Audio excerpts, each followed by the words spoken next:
সবাই নিজেরা সচেতন হয়ে অন্যদেরকে সতর্ক করি, আর নিজের দ্বারা যেন অন্যের স্বাধীনতা ভঙ্গ না হয়, এটা আমাদের খেয়াল রাখতে হবে। ধন্যবাদ।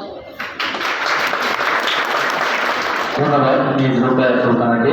পর্যায়ে আমি বৈষম্য বিরোধী ছাত্র আন্দোলনের সমন্বয়ক এবং সহ সমন্বয়ক যারা আছেন তাদের মধ্যে থেকে শেষ বক্তা হিসেবে আলোক করব জনাব হুমায়ুন আহমেদকে।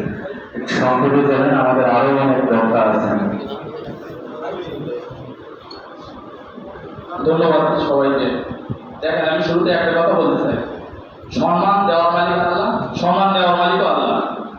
বিগত দিনে আমি কারোর নাম নিয়ে বলতে চাই না, পয়রা উপজেলা থেকে শুরু করে সমগ্র বাংলাদেশে এমন এমন ব্যক্তি ছিল যাদের কথা ছাড়া কি গাছের পাতাও পড়তো না, মানে যাদের কথা কি বাঘ মহিষ গরু সবাই একটা দিনে জল পেত। এখন আপনারা সবাই, আপনাদের সবাই বিগত 15 বছর হয়তো আমার সামনাসামনি দেখার সৌভাগ্য হয়নি।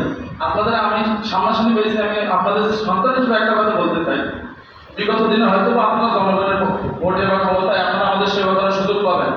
আপনারা ক্ষমতার অপব্যবহার এমনভাবে করবেন না যাতে এই যে মানে একটা নাম তিনি বলতে চাই না, যে মানে ফ্যাসিস্ট সরকার সৈরাচারী হাসিনার মতো আপনাদের এইভাবে পতন হয়।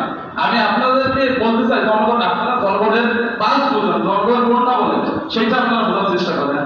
আর একটা কথা বলতে চাই, ব্যক্তি থেকে দল বলো, দলের থেকে দেশ বলো, সবার আগে আমাদের দেশ নিয়ে ভাবতে হবে। আর শেষ কথা বলতে চাই যে আমরা যখন খুলনাতে ছিলাম, আমি যখন